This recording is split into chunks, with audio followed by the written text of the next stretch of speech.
दोस्तों, आप सभी का स्वागत है मेरे यूट्यूब चैनल पर लोन एंड हेल्प एडवाइस पर। दोस्तों, आज मैं आपको बताने वाला हूँ कि आपको अगर आपके पास पैसे नहीं हैं और आप लॉयर की भी हेल्प नहीं ले पा रहे हैं, तब भी घबराने की आपको ज़रूरत बिल्कुल नहीं है। क्योंकि मेरा एक जो बेसिक नॉलेज रहा है उसके आधार पर मैं आपको बताऊंगा कि बैंक कुछ नहीं कर पाता।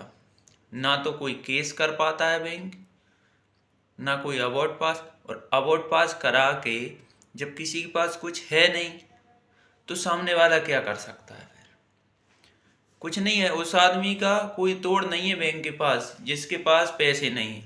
अगर आपको लगता है कि आपके पास पैसे हैं और कोई ऐसी प्रॉपर्टी है जो कि सामने वाले को पता लग जाएगी, या जैसे अपने अड़ोस पड़ोस में भी कई दुश्मन रहते हैं जो कि बैंक वालों को भी सूचित कर सकते हैं कि इसके पास तो ये प्रॉपर्टी है, पैसा आपके जान करके नहीं दे रहा है, उस बंदे को सतर्क रहने की ज़रूरत है।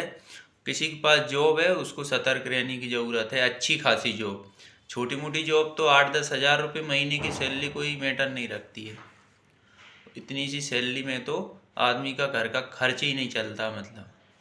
और कोर्ट ने भी सख्त सख्त ये चीज़ पहले भी कोर्ट कई बार बोल चुका है कि अगर किसी बंदे के पास उसका निजी खर्च, उसके बच्चों की पढ़ाई, स्वास्थ्य समस्याएं और जो भी एक्सपेंसेस रहते हैं पर्सनली, उसके बाद अगर एक्स्ट्रा पैसे बचते हैं तब वो लोन चुकाने के लिए मतलब कोर्ट क्या कर सकता है, जो बाकी की इनकम आपकी बच रही है, अगर कोर्ट तक भी केस जाता है तब कोर्ट उसको बोल सकता है कि आप इतने रुपए महीने इनको देने लगो। ये एक इस तरीके से सेटलमेंट टाइप का हो सकता है। लेकिन किसी के पास कुछ है नहीं, कुछ लोगों के तो खर्चे नहीं चल रहे हैं, उन्होंने तो मल्टीपल लोन कर लिए हैं, इधर से उधर से ले के दे चुकाते गए, क्योंकि जब तो उनको एहसास नहीं हुआ बहुत बड़ी दलदल में फंस रहे। लेकिन अब वो बड़ी दलदल में फंस चुके हैं, अब उनके पास कहीं से पैसा आने की संभावना नहीं है, आगे लोन भी नहीं मिल रहे हैं। तो ऐसी कंडीशन में क्या है, ना तो बैंक कुछ कर सकता ना कोर्ट कुछ कर सकता। हालांकि कोर्ट की आप अवहेलना मत करना, बस एक चीज़ बोल रहा हूँ, आर्बिट्रेशन अवार्ड पास करा के जो लॉयरों ने इतना बड़ा हुआ बना रखा है, भाई जब किसी के पास कुछ है नहीं ना तो उसका अवार्ड पास होने के बाद भी कुछ नहीं होगा, बैंक भी हार मान लेगा उससे। बस कोर्ट की अवहेलना मत करना, समन आए तो जाना है आपको कोर्ट।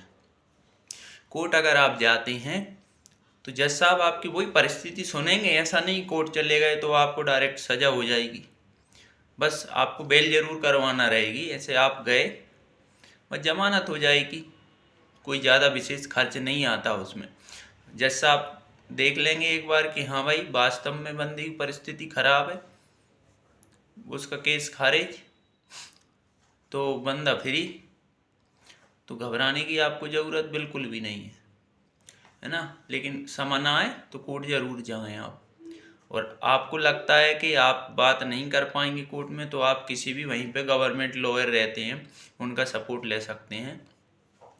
ठीक है, वैसे कोर्ट की नौबत आती नहीं है, बैंक केस डालती नहीं है, बैंक केस डालेगी बड़े अमाउंट पर जो। और केस भी डालने का मतलब जब निकलता है जब बैंक को भी पता हो कि सामने वाले के पास कुछ है देने के लिए, कुछ है ही नहीं, अब बैंक उससे क्या मांग सकता है, जान थोड़ी ले लेगा।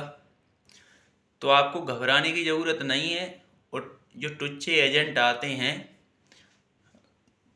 एजेंटों के लिए पहले ही बता चुका हूँ, और सभी लोग लॉयर भी बताते हैं, सभी बताते हैं कि आपको ये कुछ नॉर्मल से जो डॉक्यूमेंट्स होते हैं वो आपको उनसे मांगना है।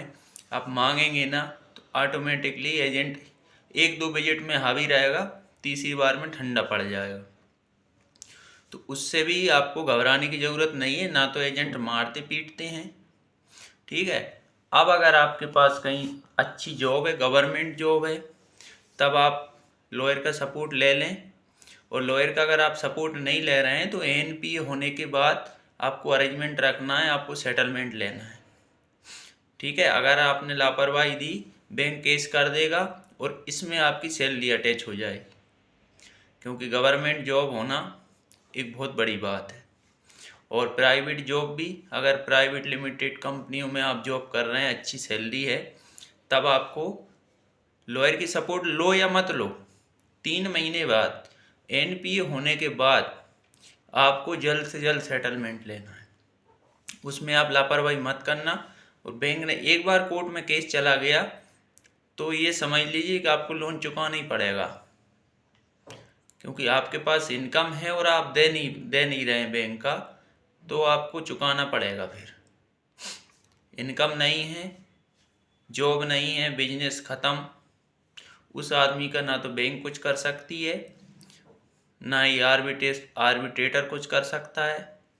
और अब मैंने आपको पहले बताया था, एक नॉर्मल सा ऑब्जेक्शन आप डालेंगे आर्बिट्रेशन का, अगर मेल आता है तो आप ऑब्जेक्शन अपने से डाल दो। ज़रूरी नहीं है कि किसी लॉयर की, अपने से डाल लें। वो तो उसमें बेवकूफ़ बनाने के लिए बोलते हैं इतने पॉइंट चाहिए, 8 पॉइंटों पर या 10 पॉइंट होते हैं, 12 पॉइंट होते हैं आर्बिट्रेशन अवार्ड के लिए। कुछ नहीं होता, सब बेवकूफ़ बनाते हैं। आप अपने से ऑब्जेक्शन डालें, नहीं तो लॉयर की दुकान बंद हो जाएगी। इसलिए वो ज्ञान इतना देते हैं कि उसका कोई मतलब नहीं है, लॉयरों ने लूट मचा के रखी हुई है बिल्कुल। आप अपने से ऑब्जेक्शन डालिए, जो आपकी परिस्थिति हो गई है, क्यों बिगड़ गई है, थोड़ा बहुत वो मेंशन कर दो। और सीधी सी बात है कि हम आर्बिट्रेटर नहीं चाहते हैं। और भी आपको कुछ समझना हो, आपके अंदर डर हो, गलत कदम कभी उठाना नहीं है, आप मुझसे बात कर सकते हैं। व्हाट्सएप नंबर मेंशन करूँगा, व्हाट्सएप पे मैसेज कीजिएगा।